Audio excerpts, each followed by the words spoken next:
La fin tragique de Idriss Déby Itno semble donner raison à ses adversaires politiques qui lui avaient rappelé le funeste sort réservé à tous ceux qui avaient soulevé un bâton de maréchal, Bokassa, Amin Dada, Mobutu etc. Idriss Déby avait profité du 60e anniversaire de l'indépendance du Tchad, le 11 août 2020, pour se proclamer maréchal et célébrer ainsi son ultime victoire militaire.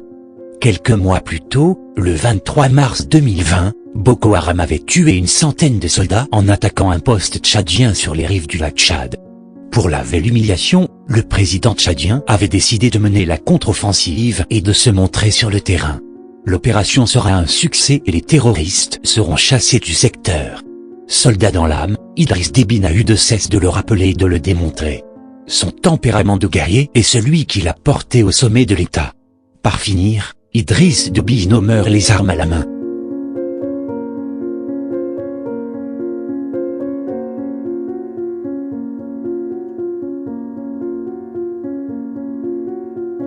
Mahama Idriss Déby Itno, né en 1983, le général est l'un des fils du défunt président Idriss Déby.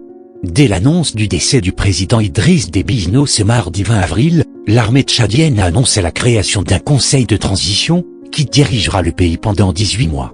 À sa tête, Mahama Idriss Déby, le nouvel homme fort du Tchad, général 4 étoiles à 37 ans, apparaissait régulièrement aux côtés de son père Idriss Déby Itno dont il coordonnait la sécurité rapprochée au moindre déplacement, lunettes noires cachant des yeux. L'homme aux lunettes noires, comme l'appellent certains militaires, est présenté dans l'armée comme un officier discret et taciturne, attaché à ses soldats.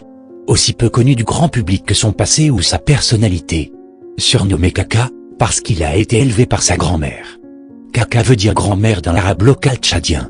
En 2009, Mahama Idriss Déby participe à la bataille d'Amdam, contre son cousin Timan Erdimi, neveu du défunt président, dans l'est du Tchad. A aussitôt nommé 14 autres généraux parmi les plus fidèles de son père, une junte de transition qui promet de réinstaller de nouvelles institutions à l'issue d'élections libres et démocratiques dans 18 mois. Comme son père, il appartient aussi à la même ethnie, les Agawa, dont les officiers sont particulièrement nombreux au sommet d'une armée considérée comme l'une des meilleures de la région.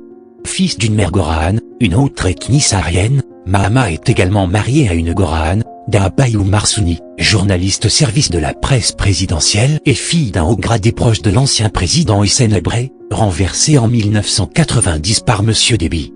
Pour cette raison notamment, Mahama Kaka est regardé avec méfiance par sa communauté Zagawa, selon plusieurs experts de la région. Le maréchal Déby, au pouvoir sans partage depuis un coup d'État en 1990, avait placé les hommes et femmes de sa famille, de son clan et de sa tribu des Agawa à la tête des grandes institutions et des principaux rouages de l'économie.